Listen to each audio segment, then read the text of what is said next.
नमस्कार, मैं डॉक्टर अमिताभ बनर्जी, मैं यूएचओ का चेयरपर्सन और क्यूबाई हमारे मीडिया पार्टनर है और आपको मैं हेल्थ मैसेज हम लोग इसमें से इस प्लेटफॉर्म से देने की कोशिश करते हैं। और आज हम न्यूट्रिशन हमारा जो खाने-पीने के ऊपर भी हम काफ़ी जोर देते हैं, जो कि हर मेडिसिन में जो भी अच्छा प्रैक्टिशनर है पहले वो डाइट के ऊपर ये देते हैं। और आज का हमारा विषय है कैल्शियम की कमी। कैल्शियम की कमी से काफ़ी कुछ चीज़ें होता है। जैसे हमको आम इंसान को इतना ही मालूम था कि भई कैल्शियम हड्डियों के लिए ज़रूरी है या कैल्शियम दाँत वगैरह के लिए ज़रूरी है। पर अगर देखा जाए तो कैल्शियम काफ़ी बॉडी के फंक्शंस है। शायद ही कोई ऐसा बॉडी का फंक्शन हो जो कि कैल्शियम से अफ़ेक्ट नहीं होता है। ब्रेन से लेके आपका हार्ट से लेके आपका बाकी मसल कोऑर्डिनेशन, मसल कंट्रैक्शन से लेके हर चीज़ में और कई सेलुलर फंक्शंस में कैल्शियम आयन ज़रूरत पड़ता है। तो कैल्शियम की कमी से बच्चे में तो बहुत ज़रूरी है, जो प्रेग्नेंट लेडीज़ है, माताएँ हैं, उनके लिए भी बहुत ज़रूरी है, बोन ग्रोथ के लिए। और इसका जो डेफ़िशिएंसी से काफ़ी लक्षण कई पूरे कई ऑर्गन में पाए जाते हैं। और इसका जो कमी है कैल्शियम का, कहते हैं कि अगर विटामिन डी का कमी है तो साथ-साथ कैल्शियम का कमी भी सबसे ज़रूरी है कि विटामिन डी आपको मिलेगा। तो विटामिन डी की कमी हो तो कैल्शियम लेने से भी वो कैल्शियम यूटिलाइज़ नहीं होता। कैल्शियम को यूटिलाइज़ होने के लिए विटामिन डी का ज़रूरत पड़ता है। तो ये भी कहते हैं कि अगर आप विटामिन डी लेते रहें, ठीक है, सनलाइट एक्सपोज़र हो या फिर आजकल तो विटामिन डी की कमी भी बहुत ज़्यादा है आजकल, क्योंकि लोग बाहर बहुत कम जाते हैं और डाइट में भी विटामिन डी बहुत कम लोग लेते हैं।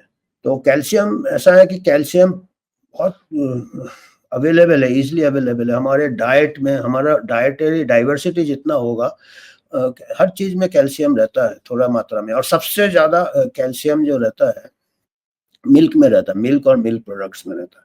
उसके बाद वेजिटेबल्स में रहता है और आपके सीरियल्स में रहते हैं। राइस में थोड़ा कम रहता है, बाकी सबसे ज़्यादा मिलेट्स में रहते हैं, बाजरा-वाजरा में, और सबसे ज़्यादा मिलेट्स में रागी में रहता है। रागी जो दिया है, ये नीचे इसमें रहते हैं और आपके मिल्क प्रोडक्ट्स में रहते हैं, वेजिटेबल में रहते हैं। वेजिटेबल में कैल्शियम का प्रॉब्लम क्या है, वेजिटेबल में कुछ दूसरे केमिकल्स रहते हैं जैसे ऑक्सलेट्स या फाइटेट्स, उससे थोड़ा कैल्शियम का एब्ज़ॉर्प्शन कम हो जाता है। तो बट बेस्ट है आपका मिल्क। मिल्क पर्टिकुलरली गर्भवती माताएँ को मिल्क लेना चाहिए, बच्चों को, या मिल्क प्रोडक्ट्स, पनीर वगैरह। फिर आपके एग्स वगैरह में भी रहते हैं और सीरियल्स में भी रहते हैं, वाटर में भी रहते हैं। अभी प्रॉब्लम क्या आ रहा है कि पर्टिकुलरली बच्चे लोगों को थोड़ा डाइवर्स नेचुरल फूड देना चाहिए, कि नेचुरल फूड जितना आप देंगे, मिल्क, पनीर और ऐसे वेजिटेबल, तो उसमें कैल्शियम मिल जाएगा। आजकल क्या है, हमको आजकल वो अल्ट्रा प्रोसेस्ड फूड और ये फूड ज़्यादा लेते हैं, हाई शुगर, हाई सॉल्ट, उसमें हाईली रिफाइंड, तो उसमें मिनरल एंड कैल्शियम डेफिशिएंसी के चांसेस ज़्यादा रहते हैं। और कैल्शियम से क्या है, कमी से कई बार क्या होता है कि हमको तो लगता है दाँत-वाँत तो मालूम है आपको, दाँत डेंटल कैरीज हो जाएँगे, कैविटी हो जाएँगे दाँत में, हड्डियों में प्रॉब्लम हो जाते हैं, हड्डी कमज़ोर हो जाएँगे, ये तो लोगों को मालूम है। पर ये मांसपेशियों के लिए भी ज़रूरी है, मसल फंक्शन के लिए भी ज़रूरी है कि मसल पेन वगैरह भी होते हैं, क्योंकि मसल कंट्रैक्शन होते हैं, उसमें भी कैल्शियम का मात्रा होता है। हार्ट फंक्शन के लिए भी ज़रूरी है। अपना हार्ट फंक्शन में भी अभी कैल्शियम चैनल ब्लॉकर-वॉकर देते हैं, कुछ तो कैल्शियम का है उसमें, तो हार्ट के लिए भी ठीक है। और कई बार क्या होता है, कैल्शियम की कमी से अपना कई बार एंग्ज़ायटी, डिप्रेशन भी होते हैं, ब्रेन को भी अफ़ेक्ट करता है। तो ब्रेन फंक्शन भी कैल्शियम से रिलेटेड है। और एक होता है, एक आपका ऐसे मसल अकड़ अकड़ जाता है, पर्टिकुलरली इस टाइप के जो ये स्पैज़म में चले जाते हैं। टिटैनी कहते हैं, ये देखिए, ये कई बार टिटैनी हो जाता है। ये ये ये कैल्शियम डेफिशिएंसी कई बार हो जाता है। ये अचानक ऐसे आते हैं और बिल्कुल टाइट हो जाएगा ये उँगलियाँ।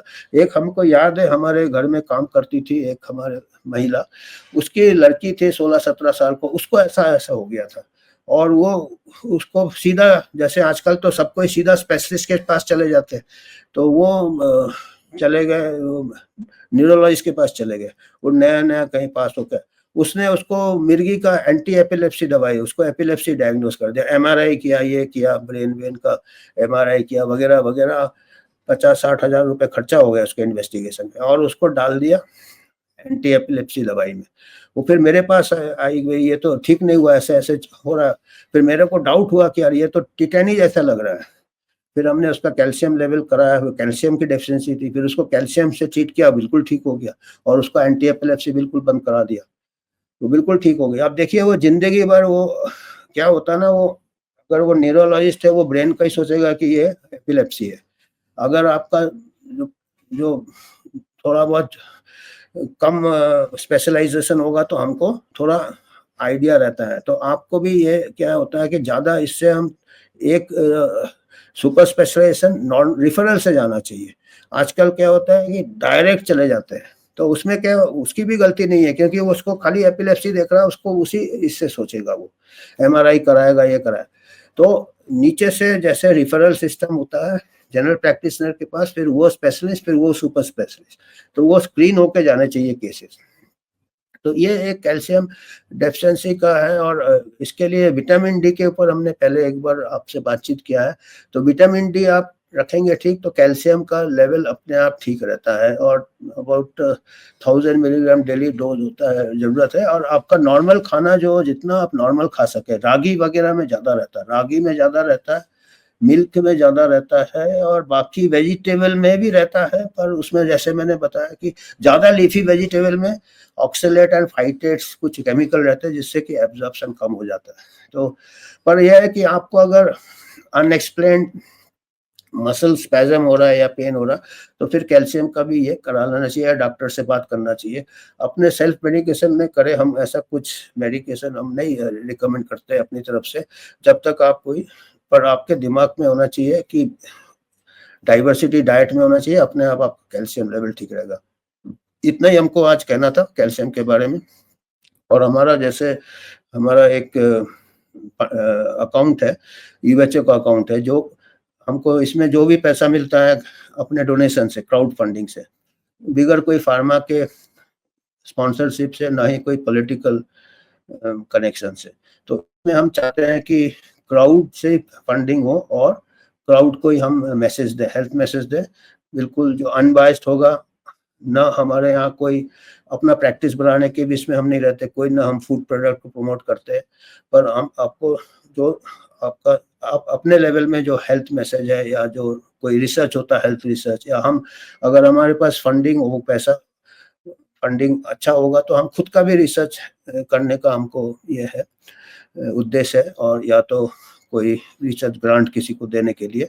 तो आपको जो भी डोनेशन करना आप इसमें कर सकते हैं। धन्यवाद।